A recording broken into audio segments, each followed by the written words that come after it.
বন্ধুগণ, আপনারা যে সওগাত আজ হাতে তুলে দিলেন, আমি তা মাথায় তুলে নিলুম। আমার সকল তনু মন প্রাণ আজ বীণার মতো বেজে উঠেছে। তাতে শুধু একটি মাত্র সুর ধ্বনিত হয়ে উঠছে, আমি ধন্য হলুম, আমি ধন্য হলুম। আমায় অভিনন্দিত আপনারা সেই দিনই করেছেন, যেদিন আমার লেখা আপনাদের ভালো লেগেছে। বিংশ শতাব্দীর অসম্ভবের সম্ভাবনার যুগে আমি জন্মগ্রহণ করেছি। এরই অভিযান সেনাদলের তুর্যবাদকের একজন আমি। এই হোক আমার সবচেয়ে বড় পরিচয়। এই দেশে এই সমাজে জন্মেছি বলেই শুধু এই দেশেরই, এই সমাজেরই নই, আমি সকল দেশের সকল মানুষের।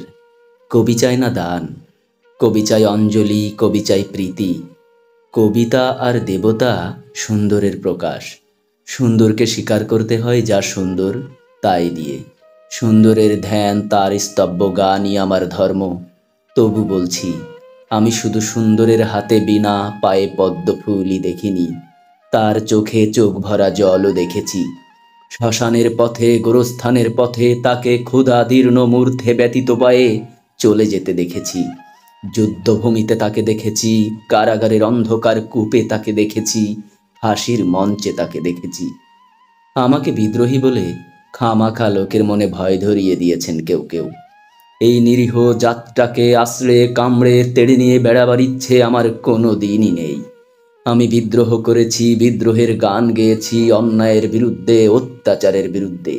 যা মিথ্যা, কুলসিত, পুরাতন, পচা, সেই মিথ্যা সনাতনের বিরুদ্ধে। ধর্মের নামে ভণ্ডামি ও কুসংস্কারের বিরুদ্ধে। কেউ বলেন আমার বাণী জবন, কেউ বলেন কাফের। আমি বলি ও দুটোর কোনোটিই নয়। আমি কেবলমাত্র হিন্দু মুসলমানকে এক জায়গায় ধরে এনে হ্যান্ডশেক করাবার চেষ্টা করেছি। গালাগালিকে গলাগলিতে পরিণত করার চেষ্টা করেছি। সে হাতে হাত মেলানো যদি হাতাহাতির চেয়ে অশোভনীয় হয়ে থাকে, তাহলে ওরা আপনি আলাদা হয়ে যাবে। আমার গাঁটছড়ার বাঁধন কাটতে তাদের কোনো বেগ পেতে হবে না। কেননা একজনের হাতে আছে লাঠি, আর একজনের আস্তিনে আছে ছুরি। হিন্দু মুসলমানে দিন রাত হানাহানি, জাতিতে জাতিতে বিদ্বেষ, যুদ্ধ বিগ্রহ। মানুষের জীবনে একদিকে কঠোর দারিদ্র, ঋণ, অভাব, অন্যদিকে লোভী অসুরের যক্ষের ব্যাংকে কোটি কোটি টাকা পাষাণ স্তূপের মতো জমা হয়ে আছে। এই অসাম্য ভেদ জ্ঞান দূর করতেই আমি এসেছিলাম। আমার কাব্যে, সঙ্গীতে, কর্মজীবনে অভেদ ও সুন্দর সাম্যকে প্রতিষ্ঠিত করেছিলাম। আমি যশ চাই না, খ্যাতি চাই না, প্রতিষ্ঠা চাই না, নেতৃত্ব চাই না। জীবন আমার যত দুঃখময় হোক, আনন্দের গান, বেদনার গান গেয়ে যাব আমি। দিয়ে যাব নিজেকে নিঃশেষ করে, সকলের মাঝে বিলিয়ে। সকলের বাঁচার মাঝে থাকবো আমি বেঁচে। এ আমার ব্রত, এ আমার সাধনা, এ আমার তপস্যা।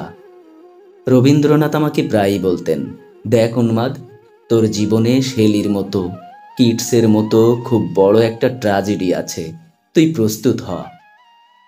জীবনে সেই ট্র্যাজেডি দেখবার জন্য আমি কতদিন অকারণে অন্যের জীবনকে অশ্রুর বর্ষায় আচ্ছন্ন করে দিয়েছি।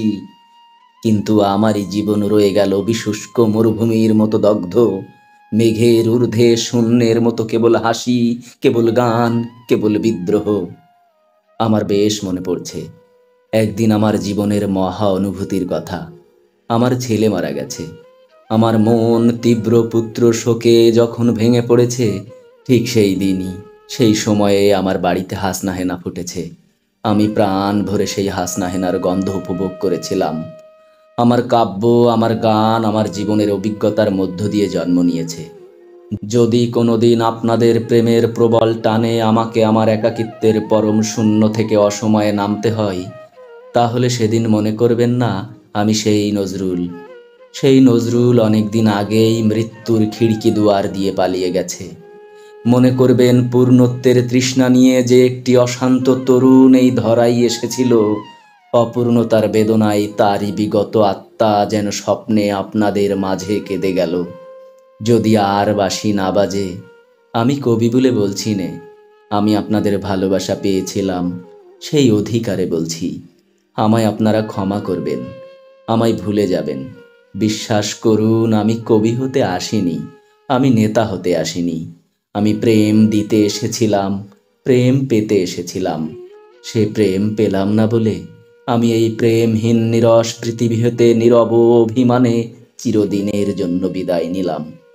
যেদিন আমি চলে যাব সেদিন হয়তো কত বড় বড় সভা হবে, কত প্রশংসা, কত কবিতা বেরুবে হয়তো আমার নামে। দেশপ্রেমী, ত্যাগী, বীর, বিদ্রোহী, বিশেষণের পর বিশেষণ। টেবিল ভেঙে ফেলবে থাপ্পড় মেরে বক্তার পর বক্তা। এই অসুন্দরের শ্রদ্ধা নিবেদনের প্রার্থ দিনে বন্ধু, তুমি যেন যেও না। যদি পারো চুপটি করে বসে আমার অলিখিত জীবনের কোনো একটি কথা স্মরণ করো। তোমার ঘরের আঙিনায় বা আশেপাশে যদি একটি ঝরা পায়ে পেশা ফুল পাও, সেটিকে বুকে চেপে বলো, বন্ধু, আমি তোমায় পেয়েছি। তোমাদের পানে চাহিয়া বন্ধু আর আমি জাগিব না, কোলাহল করে সারাদিন মান কারো ধ্যান ভাঙিব না। নিশ্চল নিশ্চুপ আপনার মনে পুরিব একাকী দগ্ধ বিধুর ধূপ।